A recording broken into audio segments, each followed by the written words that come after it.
What? It's been great. I'm here in town to do some television work, but more importantly, I'm here to once again see one of my dearest friends, Rosemary, who has really stepped her game up, and I can't tell you how proud I am of her, and more importantly, of being able to get here to obtain my achievement award, which meant a whole lot to me. So tell me about yourself and tell me how you and Rosemary Babies was able to build that connection. Because originally I'm from Cincinnati, Ohio, and I remember once seeing something on one of my social media posts that spoke about Rosemary doing a show here. Oh. And so I called her and said, "Hey, I'll come to your show.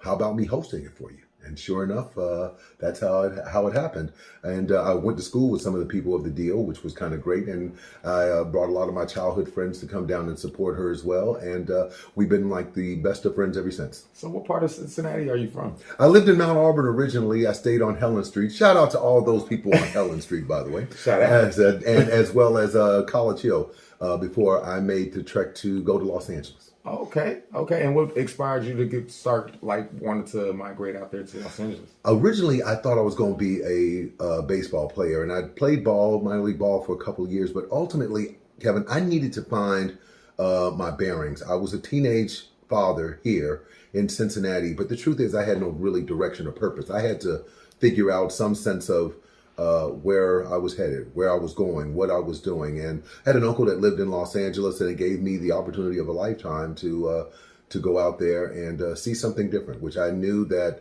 I ultimately made the decision to stay, which probably obviously was the best thing I ever did. So you said you actually you did some minor league baseball? So... Yeah, I played and for Seattle Mariners in the late 70s. Oh, wow. I was a left-handed pitcher. And right now I couldn't throw a beach ball, but for right then I wasn't so bad. It was good, but it was great because it allowed me, Kevin, to see diversity and learn different people and see different cultures, things that I don't think I would have seen, in the time in which I was here. I don't think I was ready for it, but I think it helped me to grow up really fast, and I needed that. So tell me about your uncle, because you said your uncle gave you the experience of the lifetime to be out there in LA. So what was that? What was he? What did he do? Yeah, my uncle was he was a horn player. He did a lot of music and stuff, and we'd always been really close. And I needed an opportunity somehow or another to see something different. And at 18 years old, I wasn't really sure what that was. And so I decided to go out there, and I wanted to see what it was like. And, it was great because, you see the sun and it was just the palm trees and the California love, right? We're allowed to say that on here, right? Okay, that's what we did. Yeah. And so I got a chance to see that, but it was a whole new world for me. I needed to experience a type of life that wasn't going to be seen here. And once I came back home, I felt this sense of being triumphant because I was like, okay, yeah, I went to LA and I stayed for 3 months. But then I started realizing little by little, I had outgrown the place I'd left for just those few months. And then I went back to stay in Los Angeles. I understand. So can you give me an idea of how you pretty much came how you felt when you came back to understand, you outgrew the city that you was actually from compared to seeing something. Good question, Kevin. One of the things that I did immediately, I thought somehow or another, coming back to see my family and friends, that, everything was going to be the same. But it was a big epiphany for me at that moment because I realized that I'm not the same person I was when I left here 3 months ago. And these people, in my mind, weren't the same either. We all used to hang out, we used to do certain things, but life gets ahead of us. We all get jobs, we do certain things, and life has changed. So I decided, I think I need to leave here again. Went back to stay with my uncle for another 3 or 4 months, and I came back again in the winter, which is dumb. I don't know why I would do that, but I did. But once again, I realized life goes on for people. And then the more infrequent the time came for me to continue to come here, the more frequent I realized that I wasn't the same person that I was when I lived here. And so I made a conscientious decision at that point to say, I belong in Los Angeles. So did it take you from coming back to find out that you was a different person, or did you notice that on a gradual step when you was up in LA? I think it was a little of both, Kevin. I think it took me to continue to come back. And then it took me to realize that I had a job out there. So every time I left, I always had a job. So I kept thinking to myself, why am I leaving here to come back? These people are changing. You take pictures, and this was before social media and all these other things that were here. It was phone calls and letters. Right. So I changed, and I realized that once I changed for good, that it would not make sense for me any longer to continue to make Cincinnati a sense of my home, because it wasn't. I see that we got you a reward right here. Rosemary Babies has honored you with an award of legendary one good man. And I look at it like, when it comes to that, you was telling me about your back and forth from here. You was word on the street said that you was a teen parent. Yes, the word on the street's correct. I was a teen parent, and it's interesting when I think back of being a teen parent that I was making $1.65 an hour. Oh, okay. Minimum wage here then. And I made $40 every 2 weeks. Pampers were $5 a bag. It wasn't a lot. And for some reason I struggled. I think I didn't only struggle as a parent, Kevin. I struggled as a man.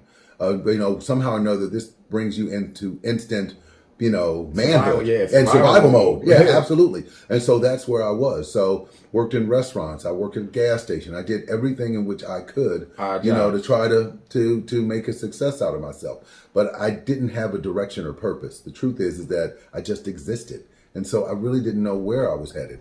And as uncomfortable as it is for me to say that, I really wasn't a great dad in that regard. I feel as though I needed to become better. I needed to own who I was. And that was hard for me, because by doing that, that means that you have to admit that you weren't great. And the truth is, I just wasn't a great dad then. And a lot of times as we become older, we try to find a better way of, being a better father, a better parent, ask for forgiveness, somehow or another believe that somehow or another we can try to make it right. Even in all of my public figure success, the truth is that I have to own who I am and who I was then and what I've tried to be today. So what would you say to fathers now, like with the path that you went through, and understanding that you dropped the ball at a time, and the next now you understand that you became better as a person and as a father to be able to instill something into your own son. So what would you say to the fathers out here that are teen fathers now that are really trying to find their way? I appreciate the question. One of the things that I've learned is it's never too late for a new beginning. I think a lot of times we somehow or another believe that it's too late for us, but it's usually contingent upon the other person wanting to feel the same way with the way in which you're feeling. I felt that way about my dad, and I felt at some point somebody had to break the cycle. And I felt like that was part of the problem. I felt that way about my dad. My kids were feeling that way about me. Everybody's feeling this way about each other. And I remember speaking to my own father here saying, let's wipe the slate clean.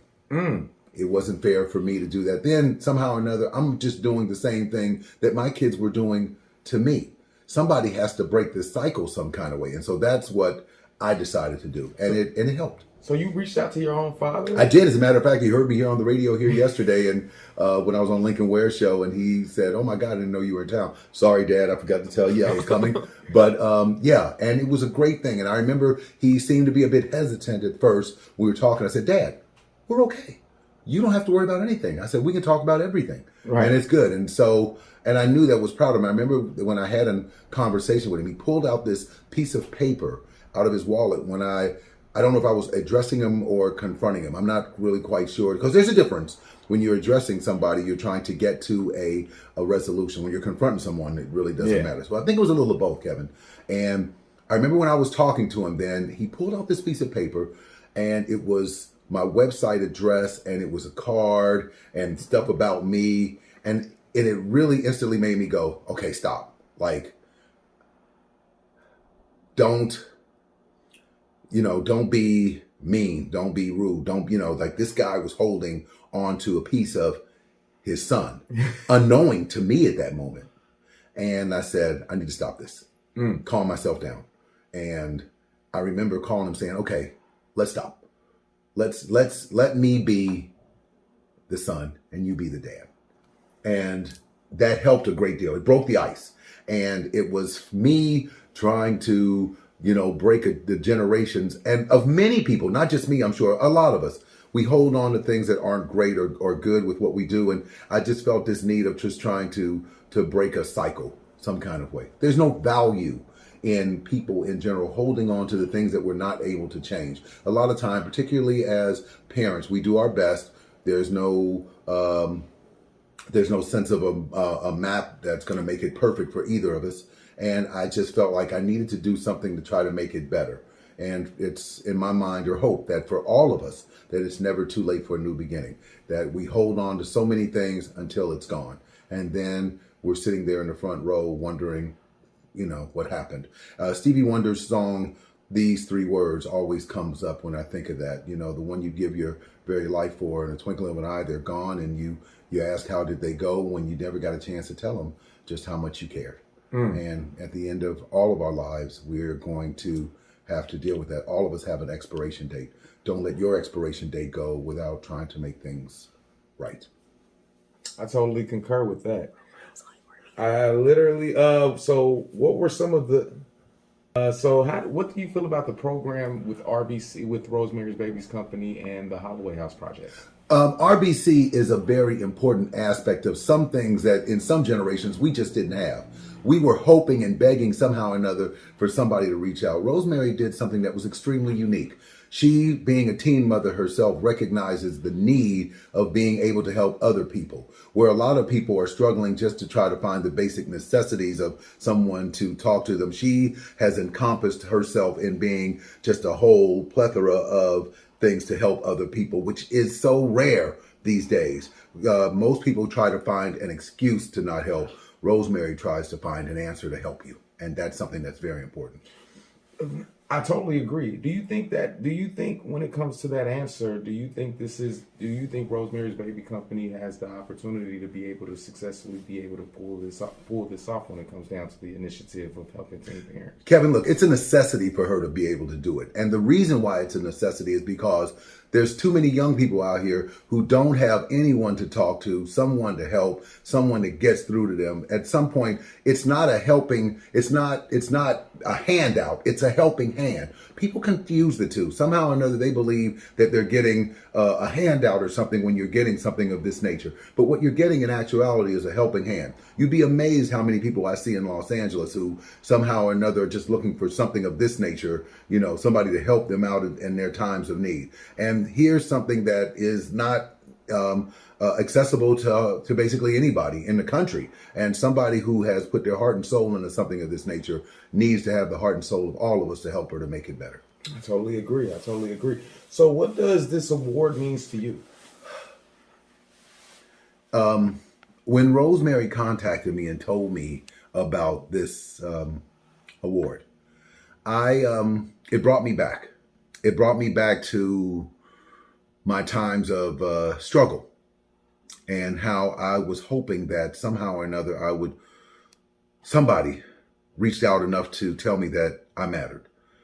We don't hear that enough. As men, we don't hear that enough. We're told that we're supposed to be strong and we're supposed to be a certain way. We're not sure how to act. And some of us hadn't had fathers in our lives or in our homes to show us the right and proper way. And admittedly, like many, I've struggled to be a good man. And the fact that somebody recognized me enough to see that I wasn't so bad meant a lot. It meant a lot to me. Man, I understand. Very emotional. And so just can you tell me, how did you connect with Rosemary's Babies when it came down? Like you said, she called you out of the blue. You didn't know who she was from? I didn't know who she was, but I knew she was reaching out to try to help, to get people do that. And I went, I can do that. And I was like, I'm at home. I know people. I'm going to bring myself here, help her out and do all of these things. And it was great because it was for the cause. It was not just for the thing. It was the cause, and it meant something to me, being a teenage father, and it gave me an opportunity to reach back. But I didn't just reach back with just this. I reached back anytime that Rosemary needs me. There are times we talk to each other all the time about things all the time, and it really matters. We have an endearing friendship, and it means an awful lot, particularly when she comes to Los Angeles. If I'm performing or doing something on stage or hosting an event. Rosemary was in LA, and I got her to come back there. She's met Regina Bell and some of the other people there as well. So it was pretty good, and it was a great thing. And it was good for her to see me in action, other than for RBC.